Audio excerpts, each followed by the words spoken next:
Pursuit of passionate love is one of the strongest motivations in human beings. The need to feel loved is so important that when people feel they have lost a source of love, the pain can be almost unbearable. One can lose passion in a number of ways, for instance, when one's partner falls in love with somebody else. But that is not the only way to lose love. You can experience a loss of love when your partner has not even left, sometimes even when they are still sleeping beside you. The passion is gone and the lovers grieve over its loss. Why does this happen?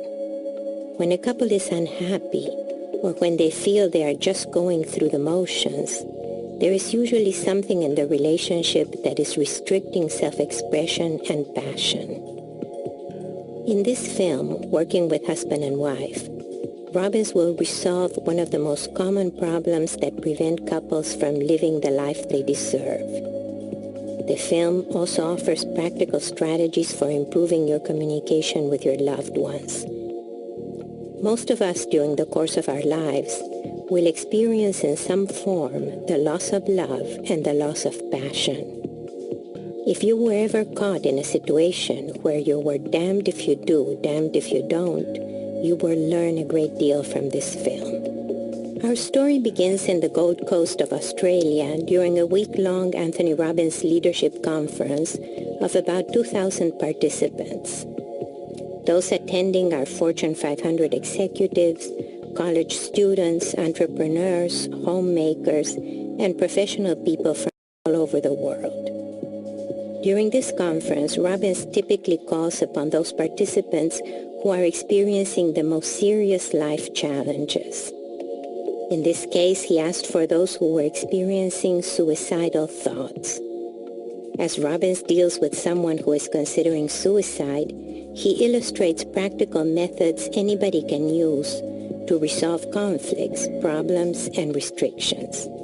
In this case, Robbins calls on a young Australian woman, Karen, who is so unhappy in her marriage that she has attempted suicide to get out of it. Robbins will begin by assessing Karen's situation. He will then call the husband who lives nearby, asking him to come to the conference in order to resolve their problem. So why don't we start with this lady right here? Give her a hand, she's suicidal. Give her a hand, she's suicidal, for God's sakes, give her a hand.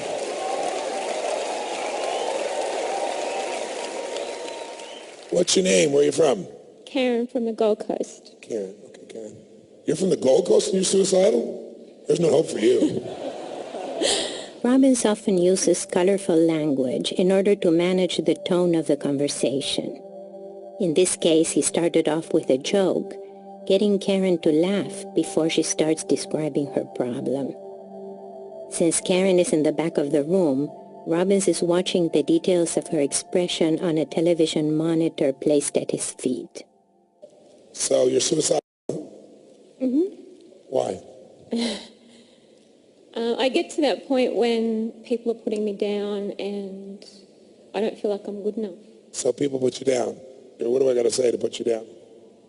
Robbins' first step is to try to assess the problem by asking the participant to be more specific about the triggers that cause the suicidal thoughts. What does somebody got to say to get you to be suicidal? It's just a point I get to when I feel really desperate. Right. What makes you feel that desperate? What do you got to focus on or hear or see or think about? I feel like there's no hope for myself. I feel like everybody hates me. Everybody hates you. Okay, and are you planning to do it with a razor blade or a knife? Thought about a gun or sleeping pills? Pills. Pills. Oh, so you're a wuss. Robbins inquires about the method of suicide in order to find out how much she has actually planned. He calls her a wuss in order to join with her in an affectionate way that makes her laugh. Doctor. At this point, he discovers that provoking her is a way of bringing her to a happier Mike Jr., state. and we call him MJ. married? And my son brought him over, and Do you love MJ your at that husband? time was about 14 months old. don't And Mike know had him on his hip, and you know how a baby Does will he love straddle you? the hip, and Mike came in, he was holding the Well, why little don't you know guy, if you love him or and not? Mike and I were talking, and in college, Mike was a debate I champ, feel so like he's the same one of the things we do for person he fun was is we when I take a met him. topic and take Is the he opposite abusive to you? sides and just go at No, it. but my And so we first were having a really good debate, and he was holding So little this one MJ. Now, my son has an how's he arm different? movement that he uses when he He's debates that he totally likes to use to opposite, intimidate. to the point He where goes like I'm this one big that's arm trying to movement. take And little control. MJ, he's watching Dad, But are you watching telling him Grandma, what to watching do because Dad, you like watching to tell him Grandma. what to do And when he because it makes you figures feel out that we're certain, all or are you telling him through, what to gets do a big because grin there's on no his other face and choice? goes, It makes me feel certain. and Mike said, Does oh, it make you feel Mom. significant to tell him what to do? I said, welcome to parenthood, son. At the time I'm doing He it, is yes, going but to learn afterwards more I feel about bad. how to act Yes. and live in this Karen world by has your just words and presented your her actions central than problem. anything else that goes She is on unhappy with out her there husband in the because he world. is not who he Leading used to by be. example. You In see, her the word worldview, is there has been a congruity. reversal of power. When you walk your talk, She implies that he should be you know what? making When the you walk your talk, decisions, and she everybody is wins. unhappy feeling And when you forced to don't, make decisions for him. unfortunately, everybody loses. She describes him as the I think that opposite a of her leader first today needs to husband, who start was each morning. abusive. Before you start your Now work, Robbins say to inquires yourself, about her what message purpose am I in going to life send today by in my order to discover example? what motivates What her. message am I So what's sending life to the about? people What's that are life going to supposed to be follow about? me Life and is try about to what? help Why are we them here? to be the best that they can be, leading happy? by example. Now, So also, since you're what do we total want to failure at focus that, on? you might We as want well to not be here. focus on continuing the professionalism that you have What all has to brought happen for to you to be your happy? industry through this designation. Continuing professionalism. So if you don't know what it takes Always to to be be as happy, and that's good what as you you have to can be here, then maybe you're not happy How just many because of you you don't have have rules to ever be happy. ridden with what Would I you would like to call hear a some rules? Because I've professional met so many people taxi around the cab world who have driver? different rules for happiness. Would you like to hear Have some? you? I'll tell you, in my city where I live, Here's one San sample. Francisco, everything is Man built came to a up. As you seminar. probably know, there's no real Very, estate very and nothing's successful built man from the out, it's built United up. States in business and our financial front terms. door Very is famous 56 steps from the street. Very well-loved The bad person news by a is, large when I number of call a people, taxi primarily cab because he's driver to also a take me out to the philanthropist. airport to go He's off one of those and people speak always, or even though whatever, he's so busy, he always finds time for things. they drive up, they in his see those community, which steps, is a they're very not large coming up community, those he's 56 very steps. They respected. pull up in the He's an driveway athlete as downstairs well. and He they runs just marathons. honk He the runs these horn. businesses. And I have to He drive makes my about bags $4 down. million a year I got up US. early one morning. I was He going has across the 5 country, children. early flight. His I wife called, loves him dearly. and they said, well, Cab will be there I in a asked few him, minutes. are you It successful wasn't just as a a few joke? minutes. It And he was said, no. instantaneous. Bam, the front And when he said doorbell no, rang. at And I first I said to thought he Bill, I was said, honey, tongue-in-cheek who kidding, could be and then here I so realized he fast? was For heaven's serious. sakes, it's so So I asked early. him this question, And I went to the what top of the has to 56 steps. happen I opened in the order front for you to door. feel There was a man successful? standing there. He said I a was lot of shocked to see things. anybody. And let me tell I you said, what he that's looked obvious. like. Gentlemen, What do you has to remember happen for you to feel when there was successful? a You know what he time said? that you used to He like to said, wear well, what we call I have to never get frustrated with my leisure kids. suits? And he's got 5 of them. What's his chance of getting frustrated? Green. The law of averages, going to Big be fat frustrated with wide him, yes tie, or too no? short, couldn't tuck You in better his believe trousers. it. I A said, little okay, what Irish else cap has on to his happen head for and you a to feel smile successful? from ear to ear. He And says, I said, have good to have morning. 10% I'm here body to take fat, you to and the I'm at airport. 11. I said, you're my cab driver. He said, True I am story. indeed. Do you have any bags? What else has to happen for you to be successful? He said, I have to make at least $5 million a year. And he makes $4 million. He actually makes usually $6 million because he gets bonuses, but bonuses don't count. Because it's only the money that's absolutely guaranteed that counts. What else has to happen? He says, well, I have to be in a position that I don't travel so much, and his business requires it. So as you listen to this whole thing, here's a man who should be totally feeling successful, but most people stand up to feels miserable. Now, I asked another man in the room who everybody liked because he was the life of the party. He's just a crazy mofo. And I said, sir, I said, are you successful? And he stood up and he said, of course. And I said, what has to happen for you to know you're successful? He says, I have to wake up, stand up, look down, and see that I'm above ground.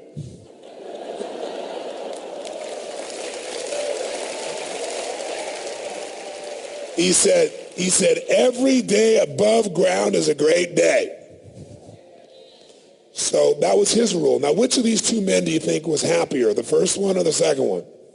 Which one felt more successful, the first one or the second one? So you see, how you feel has no basis in reality, it has the basis in your rules. And what you're telling me is you don't have any rules for happiness. So you don't know when to be happy. Robbins believes that it is essential to have a base level of happiness in order to cope with and overcome the many stresses of life. In order to have a healthy and happy quality of life, it is essential to know what makes you happy and to specify ways in which to feel happy each day. Because he doesn't do anything to make me feel that way. And why do you think he doesn't do anything to make you feel that way? Is that why you're depressed, by the way, truthfully? Isn't that the real reason? That you feel like you're trapped in a relationship where you're so unhappy Yes. and you don't have the guts to get out? Or you're afraid you make a mistake to get out? I'm afraid I'll do the wrong thing. I don't know what's the right thing to do anymore. I've already been through one divorce and I don't want to muck up this one if it's the wrong thing. So the bottom line is you don't want the identity of having been divorced twice. So you'd rather stay miserable where you are. I don't care about being divorced twice. I care about hurting him if it's the wrong thing. But you're already hurting him. Yeah. If you're unhappy, trust me. Men, if the woman you're with is totally miserable and unhappy, are you happy? Are you hurting if every day she's unhappy? Are you hurting inside? Yes or no, men? Give her an answer. So you're already hurting him. So if that's it, maybe you should put him out of his misery. When faced with an obstacle, it is important to define it as a problem that can be solved or a question that can be answered. Robbins has reframed Karen's problem as a decision that she has not been able to make in relation to her marriage. She is not happy with her husband, yet she doesn't want to feel responsible for hurting him by leaving him. Robbins is looking for ways to move her to take action that will make her happy instead of killing herself. He will now show her that by remaining indecisive and unhappy, she is being dishonest as well as hurting him and herself. Do you present yourself as the happy wife to everybody else? Most people, yeah. Oh, so not to everybody. I have a close friend that knows better. Well, actually, there's about 1,100 Aussies Yes, here. The word's going to spread.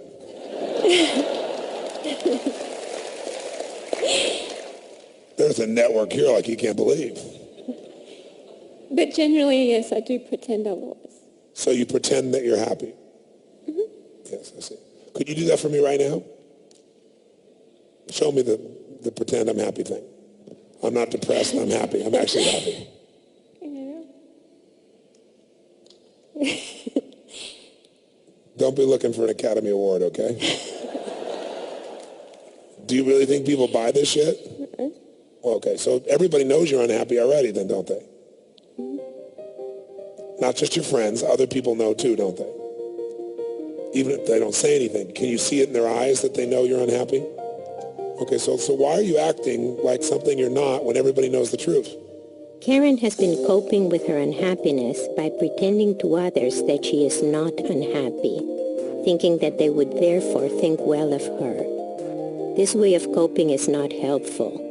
Robbins makes this clear by reversing her logic, stating that people think poorly about her because she's pretending to be happy instead of doing something to resolve her situation. What does your husband think about your state? You guys talk about this at all? We never talk about anything. Does he know you're depressed? Yes. Yes. Do you tell him that you're depressed? I didn't tell him that. One of your people told him that. Is he here? No. Oh. One of my people? I have people now? Yes. Who are my people? One of the people that rang me after UPW. Oh, I see. So one of those people told him that you're depressed. Does he know you're suicidal? Yes, they told him. You kind of smiled at that moment. You just did it again. Isn't that interesting? Robbins has identified an incongruity between Karen's verbal and nonverbal communication. As she talks about her husband's worry about her suicide attempt, which is evidently sad, she smiles. This could be a sign that her suicidal behavior has been a source of power over her husband. Like, nothing else, I'll kill myself, then I'll get his attention. Of course, you really aren't suicidal, because if you're suicidal, you've already killed yourself, because it's not a complex task. Especially if you're going to do it with pills. You could have done that easily. All you do is pop them, they're here, and you're dead. Now you live on the other side, and you get to have pain like you never thought of. But that's what scares me because I have tried. You have tried. Oh, come on. No, I Tried? How hard is it to kill yourself? Don't tell me you're that stupid. No, I did take them. You did take what? The pills. How many? About 3 bottles. And what happened? While I was unconscious, I got up and I was thrashing all over the house and somebody heard me. Shit.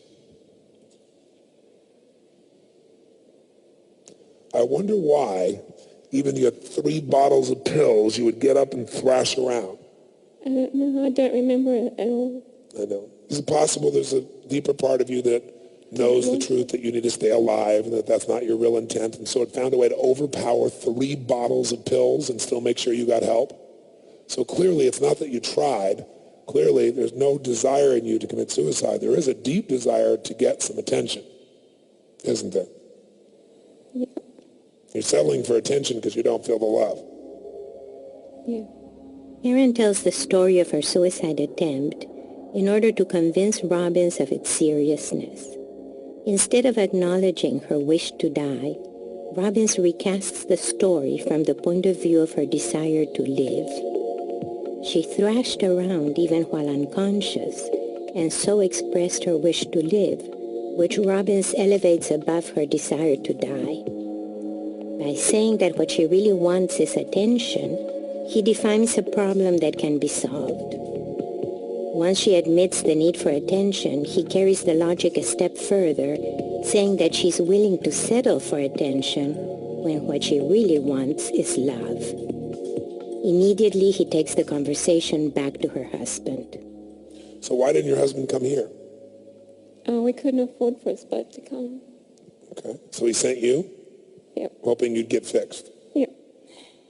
So I'm supposed to fix you, and then you can go back and he can go about doing his business and stuff. Yep. What if I fix you and you leave him? Well, I've told him that might happen. Oh. So if suicide doesn't get him, threatening to leave him might. Boy, we got all kinds of weapons, don't we? Oh, look at that big smile. Yeah. For somebody who's not very gutsy, we got some pretty good-sized knives. Yeah. Karen stood up like someone who had no options and therefore had to kill herself. Now she acknowledges her sources of power and the option of leaving her husband. However, she is still reluctant to make a decision. It is possible that she is afraid of the consequences for her husband. Robbins will ask about that now. So what did he say when you said he might get fixed and leave him? He's upset. He doesn't know what to do. Let's get him on the phone. Do you want him to come down here? Do you want him on the phone? Yeah, that's fine. I want to sort it out with him. I need to sort this out. If you'd already sorted all this out with him, what would you be doing? Staying or leaving? Tell me the truth. You know the answer. Don't tell me you don't know. If you'd gone through and you sorted all this out, and we had all this discussion, and it was all done, what would you be doing? Would you be staying or leaving, honestly? I still don't know whether to leave him or not. Say again? I still don't know whether to leave him or not. So you know that you would be willing to try to commit suicide but not leave him? Robin suspects that Karen really wants to leave her husband. He asks her to make a guess about what she will decide at the end of the conversation, but she is unable to guess. Robbins alleviates her dilemma by offering ways she could leave the marriage without feeling that she is hurting her husband by doing so. Right now, you have no intimacy with him, I assume. You guys don't make love, do you? When's the last time you guys made love? I can't remember. A long time ago. Well, then why don't you just leave and be friends, because that's all you are. I mean, if you have a friendship, do you have a friendship? Yes. Well, then why don't you end this marriage and have the friendship, because that's what you have. There's no intimacy between you. The only difference between the person you marry, you don't marry somebody just to have as a business partner or a friend. You can have lots of friends. He can be a great friend for you. But you're dead inside. I guess I haven't because I wanted to know if the problem was me or us. You want to know if the problem was you or what? Me or us. Right. And if it's me and I can fix it, I will. Oh, you will? Okay, well, let me just tell you, the problem's you. Because you're not telling the truth and you're not being yourself. And let me tell you, the problem's us. Meaning he's not being himself and telling the truth either, is he? No. So everybody wants to figure out whose problem it is. Whose problem it is it's your problem. And if he was here, I'd be telling him it's his problem. Because you're both you have two people you have no relationship because neither one of you is being yourself. So you both have these relationships with these fake people that you're pretending to be. So the fake people have sort of a relationship. I guess they're roommates. Robbins has now defined the problem as both Karen and her husband lying to themselves and to each other, pretending to be something they are not. His goal will be to get the truth about their feelings. How would you characterize the relationship? Well, like you said, we're just friends. We're just